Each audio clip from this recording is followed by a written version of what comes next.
The movie begins with a saying by Friedrich Wilhelm: "The worst enemy one can meet will always be yourself." Trust a horror movie to begin with vague warnings about yourself. It then cuts to a boy hiding in the woods from something. He clearly does a poor job of hiding because he is found moments later by a creature dressed in ruffles covering its entire length and an animal skull for a face, holding a whip-like weapon, which it uses to whip the boy, with each stroke of the whip piercing through the boy's cloth, tearing the skin and draining the poor boy of blood. The boy is covered in blood. The creature continues the attack while the camera backs off into a blur of red roses.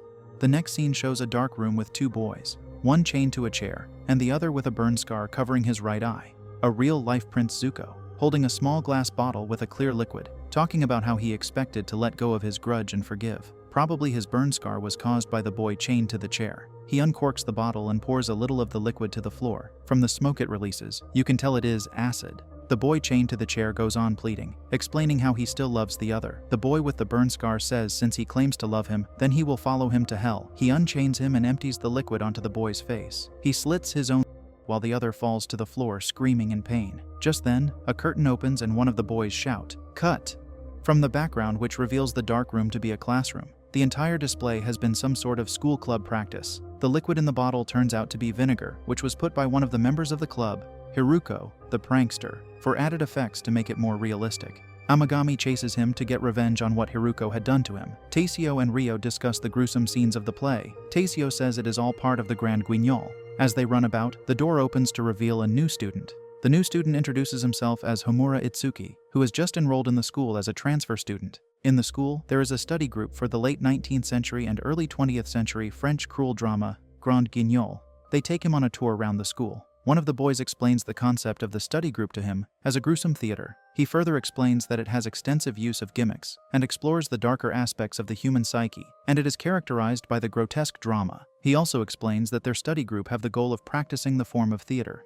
They engage in discussions and activities every day, and write down conclusions, and sometimes the line between reality and their world blurs, making them wonder which their real world is sometimes. The other guy tells the chief of the club that he is just overthinking it, and is just really dedicated to the theater. He explains to Itsuki that even when everyone goes home for summer break, the chief would still be in school practicing.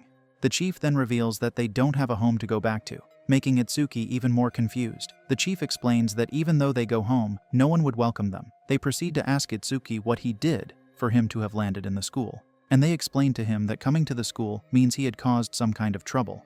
Itsuki says he hasn't done anything, but the boy doesn't believe him. He says the school is on a secluded island, cut off from the world with no means of contact with society and no means of receiving information. He further explains that unless you get abandoned by your parents, no one can transfer to such school. If this was an anime, then Itsuki would likely be the protagonist. Itsuki tries to explain that he didn't, but gets interrupted by a noise. He looks and witnesses a butcher cutting meat at the yard. For a split second he imagined it to be a man's intestines he just saw on the butcher's table. As the butcher turns to look at him, he quickly snaps out of it as they continue their walk. The boys ask if he is okay, but Itsuki dismisses their concerns. At the principal's office, where the school's name is revealed as Christopher Private Conservatory, she reads out Rule 8 of the student's conduct, which is about adhering diligently to set schedules and acting 5 minutes in advance. She tells Itsuki that he is quite behind schedule. Itsuki explains that he got lost on the way from the port. She says a map with clear instructions were provided, and he was to come promptly after getting off the boat.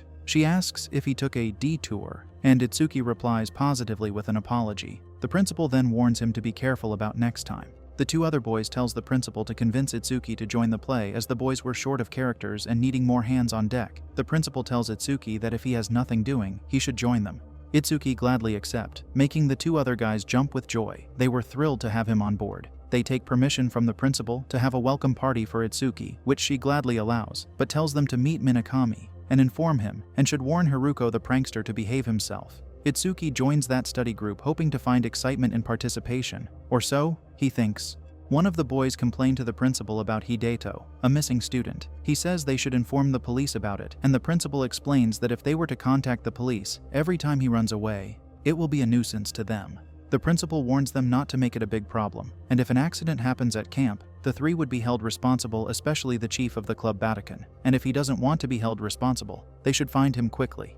In the next scene, Minakami is introduced in the kitchen as the head chef. The school was quite big, but with few people in attendance, so everybody had to be familiar with themselves just for safety purposes and otherwise. Just then, the chef comes out to meet Itsuki. He tries to touch Itsuki in a strange manner. This was where he knew something was wrong. As if being too clingy wasn't enough, the chef's words seemed abnormal, as he points out the tiniest and strangest detail on Itsuki's uniform. He knows then that he has to be careful about the people in his new academic environment. Hiru, short for Haruko, accompanies Itsuki to show him his room. Hiru explains that the chief, Amagami, and himself are in A building, while Itsuki and Tisio are in B building, where he advises him to be careful of. He added that strange things happens here at night.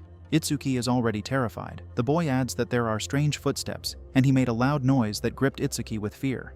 He laughs, telling Itsuki it was just a prank. Then he bites his ear and tries to run off, but Itsuki stops him in his tracks. Asking what brought him to the school, Hiru says that on his mom's birthday, he put explosives in her cake. He laughs about it and runs off. Itsuki has already had enough crazy moments on his first day. He just wants to rest up. He enters his room and sits on his bed, but nature had other plans. He has another episode of his strange visions. This time, it is a half-deceased looking girl staring at him from the window. He quickly shut the window and peeps again, but she isn't there. Something is wrong, no doubt. It's dinner time and it's taking place at the table. Itsuki gets another welcoming once again. Before dinner, the principal announces that there is to be a new teacher present. As she walks in emphatically, Itsuki cannot believe his eyes. It is the girl from his window. He's now looking paralyzed with fear. She introduces herself as Otomo Rino.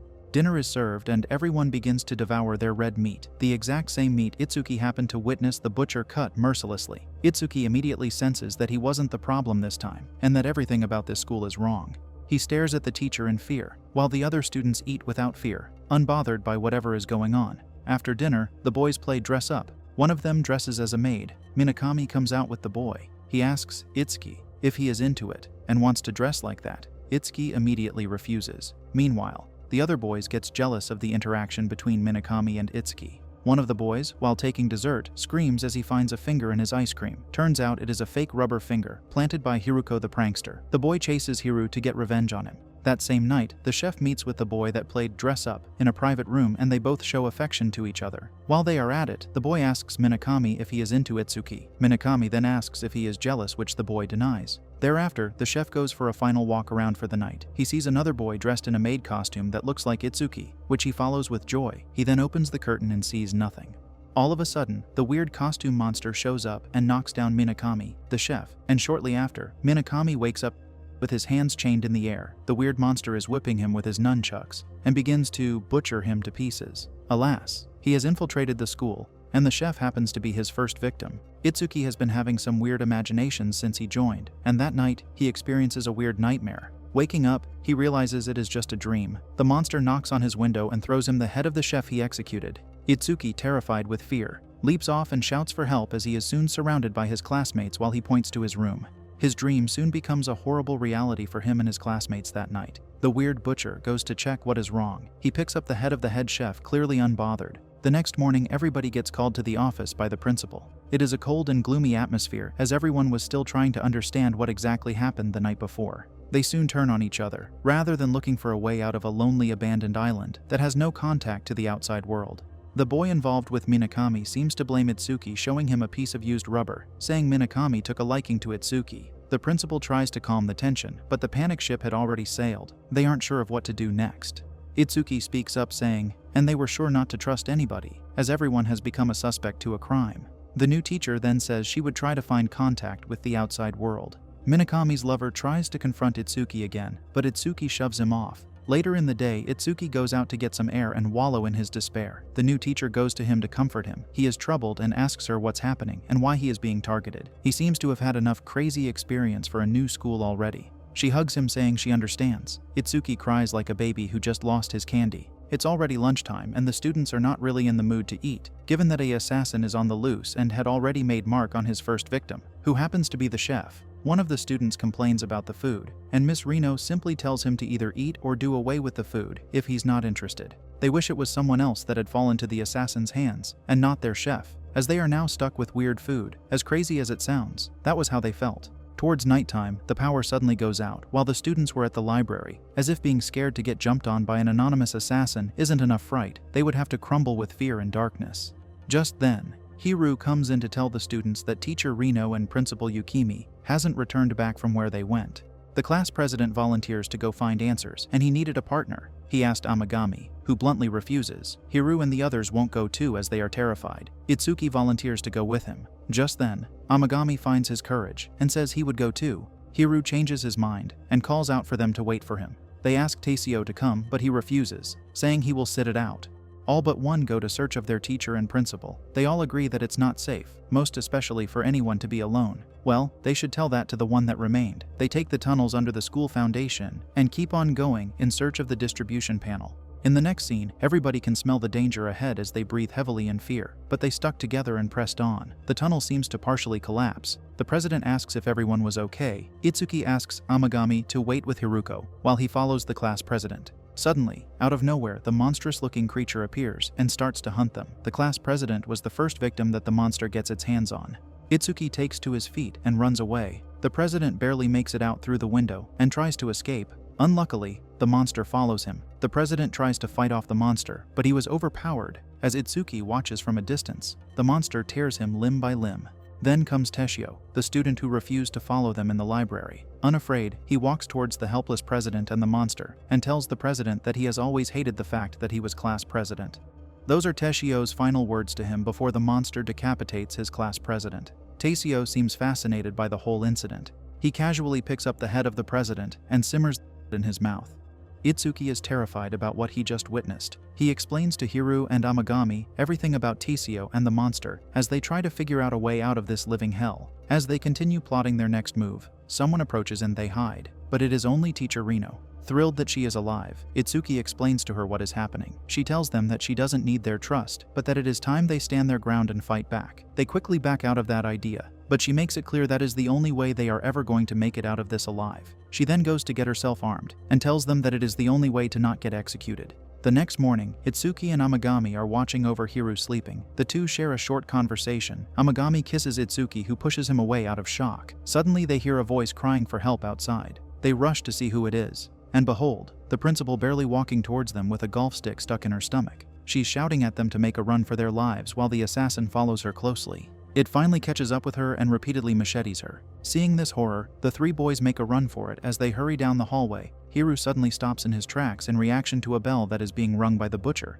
It's almost like he is being hypnotized. Amagami runs to him to snap him out of the hypnosis, but Hiru shoves him away violently as he starts going towards the bell that the butcher keeps ringing. Itsuki, feeling like a hero, runs to save Hiru. Hiru's eyes are turning white in response to the hypnosis. Amagami stands right there. Taisio comes to him and he feels a sense of relief. At least he was no longer alone. Little does he know what Taisio has done to the class president. Itsuki is unable to locate Hiru. Itsuki hid under the table as he hears someone approaching. Someone is indeed walking towards him with a giant hammer sliding on the ground. Struck with fear, he prays this day isn't his last. Thankfully, it is Teacher Rino. She has come to rescue her students and to tell them the truth. She starts by explaining that her purpose of coming to the school is to assassinate the masked demon. Itsuki is shocked and terrified as to how this is possible. She further explains that it is a dreadful tradition passed down through generations in this school, as an ancient way of worshipping the god of this island. She reveals that the masked demon is a symbol of that god. It demands young boys for ritual. She also tells Itsuki that her brother went missing shortly after enrolling in this academy. She reveals her brother to be the missing boy the principal talked about when he first came. She explains that she decided to investigate, and she came across the truth and discovered this red carnage. She immediately made it her mission to come here and put an end to the slaughter show. She then adds that there are believers from all over the world live streaming this year's ritual performance, as it is a once-in-a-decade festival, and there are cameras everywhere that are live streaming them, almost like a reality show. Nothing in the world could prepare Itsuki for what he had just been told. Teacher Rino then urges him to join her quest to put an end to this once and for all. As expected, he refuses, and of course, no one can blame him. Out of her kind heart, in order to help him stay alive, she gives him a shotgun to protect himself with as she walks away to search for the monster that took her brother and fulfill her mission. While Amagami is being butchered at the altar, Hiru, who was missing, is seen being experimented on by the butcher in the shed. He soon snaps out of the hypnosis, but he isn't lucky enough to get away from the butcher, who held him as he tried to run and bit his leg, and pulls out the limb. Back to the sacrificial altar. The ritual is still ongoing when suddenly, Teacher Rino interrupts and executes all the servants of the monstrous god, rescuing Itsuki, who is meant to be the next sacrifice. She destroys the relics to be used on him. Sadly, she isn't early enough to find Amagami alive, as he had already been destroyed and his blood drained. Teacher Reno and Itsuki hurries off and picks up Hiru on their way, sending the butcher to his gods while he is distracted. They make their way out through a tunnel at the back leading to the forest. Almost at the end of the tunnel, Itsuki can hear the sound of the ship. He is excited and feels a sense of freedom. He suggests they go into hiding until the ship gets close so they will call for help. Out of nowhere emerges Principal Yukimi, dressed as the monster. She strolls out to stop them. Teshio stabs Teacher Reno from behind and sends her to her brother instantly, as Principal Yukimi squashes little Hiru with her giant hammer repeatedly. Itsuki, at the sight of this, takes off to the forest. As he runs for his life, Principal Yukimi and Teshio both follow Itsuki at a close distance, allowing him to have hopes of getting away before they catch up with him. Teshio takes a detour. Principal Yukimi catches up with already tired Itsuki as they fight to their demise. Teshio then comes running with a hammer to strike Itsuki, but Principal Yukimi gets the receiving end of the hammer. After a faint struggle with Itsuki, Teshio stands in shock. Suddenly, Teacher Reno comes along and pierces Teshio with the same knife he thinks he has used to send her to the afterlife. Teacher Reno holds Itsuki's hand and tells him he is free now. Shortly after, she stops breathing. Itsuki drags Teshio's body back to the school where he stabs him multiple times out of frustration and anger. Itsuki is then left to narrate the horror story of the French play Grand Guignol and how everyone but him have lost their lives.